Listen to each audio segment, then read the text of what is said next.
사랑하는 제들교회 성도님들, 오늘 하루의 삶도 하나님의 말씀으로 시작하기를 원합니다. 오늘 함께 살펴볼 하나님의 말씀은 누가복음 4장 1절에서 15절까지 말씀입니다. 우리는 하나님 아들 예수께서 우리를 구원할 메시아로 그리스도로 이 땅에 오셔서 이제 그 공생애의 삶을 시작하는 시점에 침례를 받으시는 장면을 살펴보았습니다. 그곳 가운데는 성령이 강림하시고 하나님께서 예수님을 향해 너는 내 사랑하는 아들이라 말씀하셨습니다. 그렇게 30세쯤 되는 경에 예수님은 하나님의 뜻을 이루기 위한 공생애를 시작하려고 합니다. 오늘 본문을 살펴보면 광야에서 예수님이 마귀에게 시험을 받으시는 장면이 기록되어 있습니다. 공생애를 시작하는 시점에 예수님이 마귀에게 시험을 당하십니다. 오늘 본문의 1절에서 2절 말씀을 보면 예수님은 요단강에서 돌아오사 광야에서 40일 동안 성령에게 이끌리시며 마귀에게 시험을 받으시더라. 이 모든 날에 아무것도 잡수시지 아니하시니 날수가 다함에 줄이신지라고 기록되어 있습니다. 예수님은 광야에서 40일간 금식하고 줄이신 채 시험을 받으십니다. 예수님이 공생애를 시작하기에 앞서 마귀에게 시험을 당하시는 장면이 기록된 의미를 우리가 함께 살펴보고 또한 예수님이 마귀의 시험을 어떻게 이기시는지를 그 비결을 함께 살펴보기를 원합니다. 본문의 3절과 4절 말씀을 보면 마귀는 예수님을 향하여 너가 하나님의 아들이거든 이 돌들에게 명령하여 떡이 되게 하라고 시험합니다. 마귀가 이렇게 시험을 한 이유는 예수가 하나님의 의도와는 별도로 자신의 이기적인 목적을 위해 자신의 능력을 사용하는지 보기 위한 유혹이었습니다. 예수님은 40일을 광야에서 금식하신 상태로 배고픔의 정도가 엄청났을 것입니다. 마귀는 예수님의 줄인 상태를 파악하여 예수님을 향해 너가 하나님의 아들이면 돌을 떡으로 만들어라 유혹한 것입니다. 누구든 정말 그 능력이 있다면 망설임 없이 유혹에 넘어갈 수 있습니다. 예수님은 돌을 떡으로 바꾸실 능력이 있으셨습니다. 그리고 40일을 금식한 채 배고픔을 참는다는 것은 정말 쉽지 않았을 것입니다. 하지만 예수님은 이러한 유혹에도 불구하고 사람이 떡으로만 살 것이 아니라고 대답을 하십니다. 이 대답이 무슨 말인지 의아할 수 있지만 예수님의 이 대답은 신명기에 나와 있는 말씀을 인용한 것입니다. 신명기 8장 3절에 기록된 말씀을 보면 이 내용에 이스라엘 백성이 광야에 있을 때 하나님께서 그들에게 매일마다 만나를 먹이시며 이것을 기억할 것을 당부하신 말씀이 기록되어 있습니다. 바로 사람이 떡으로만 사는 것이 아니요 여호와의 입에서 나오는 모든 말씀으로 사는 줄을 내가 알게 하려 하심이라는 것입니다. 예수님은 마귀의 강교한 유혹에 이 말씀을 인용하시면서 말씀의 능력을 통해 마귀의 시험을 물리치십니다. 그리고 이어지는 5절에서 8절까지 말씀을 보면 마귀는 예수님을 이끌어 올라가 순식간에 천하만국을 보게 합니다. 그리고 천하만국의 모든 권위와 영광을 예수님께 주겠다고 말합니다. 만일 네가 원하고 네가 내게 절만 한다면 이 모든 것은 다 예수 네 것이 될 것이다 라고 말을 합니다. 지금 마귀는 예수님을 천하만국의 왕으로 모든 권위와 영광을 받을 기회를 주겠다고 유혹하고 있습니다. 이러한 마귀의 유혹은 예수님으로 하여금 부당한 수단을 통해 목적을 얻도록 유인하는 의도를 가지고 있는 것입니다. 예수님이 천하만국의 왕이 될 것을 수락한다면 그리스도의 역할을 저버리게 되는 것이 되며 그리고 하나님의 뜻에 불순종하는 결정이 되기 때문입니다.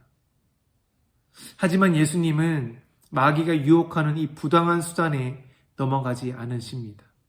천하만국의 왕이 되는 것을 선택하는 것이 아니라 하나님께 순종하고 그리스도의 역할을 감당하고자 결정하신 것입니다. 그래서 예수님은 이러한 유혹 속에서도 기록된 바 너의 하나님께 경배하고 다만 그를 섬기라 하였다고 대답을 합니다. 이 대답은 신명기 6장 13절에 기록된 말씀을 인용한 대답입니다. 9절을 살펴보면 이스라엘 백성의 불순종에 대한 경고 속에 네 하나님 여호와를 경외하며 그를 섬기며 그의 이름으로 맹세할 것이니라는 구절을 예수님은 인용하신 것입니다. 예수님은 하나님에 대한 순종과 충성심과 메시아의 역할을 감당하기 위해 모든 주권이 하나님께 있음을 고백하는 이 신명기의 말씀을 통해 두 번째의 시험을 이기십니다. 그리고 이어지는 9절과 12절의 본문 말씀에 마귀의 마지막 시험에 대한 내용이 기록되어 있습니다. 마귀가 예수님을 이제는 예루살렘 성전 꼭대기로 데리고 갑니다. 그리고 네가 하나님의 아들이거든 여기서 뛰어내리라고 말합니다. 그리고 10절과 11절 말씀을 보면 이제는 마귀가 성경을 인용하기 시작합니다.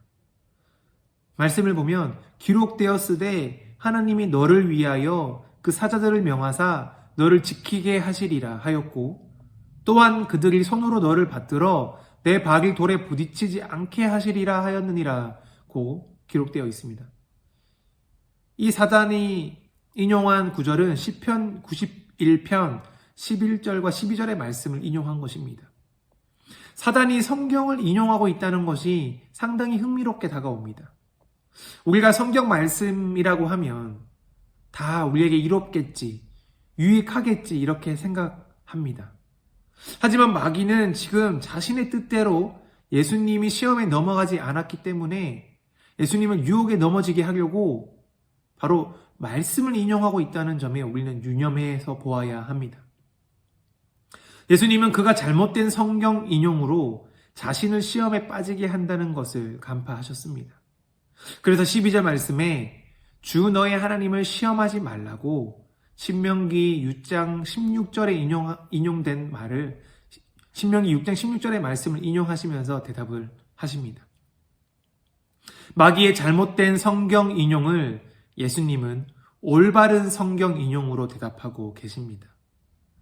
예수님은 하나님의 아들로서 하나님의 말씀을 올바로 인용하여 마귀의 강교한 그 세 가지 시험을 모두 이기십니다.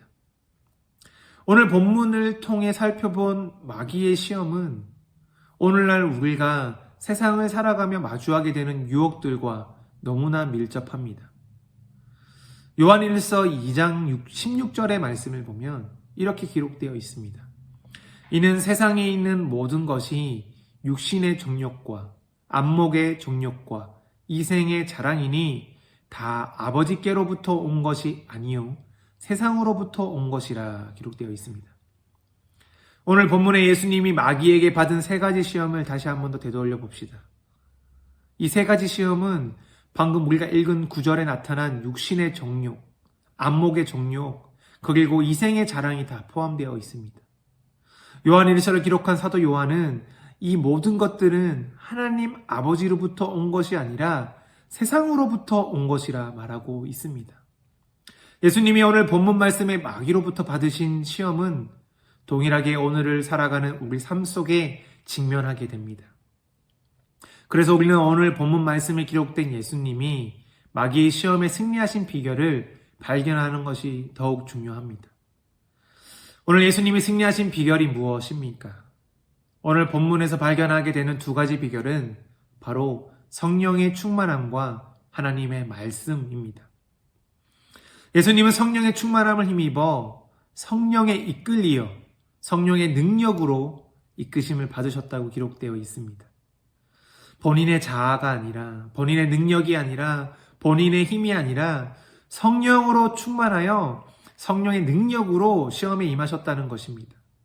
그리고 우리가 계속 살펴보았듯이 예수님은 하나님의 말씀을 올바로 인용하시면서 하나님의 말씀을 통해 마귀의 시험에서 승리하실 수 있었습니다.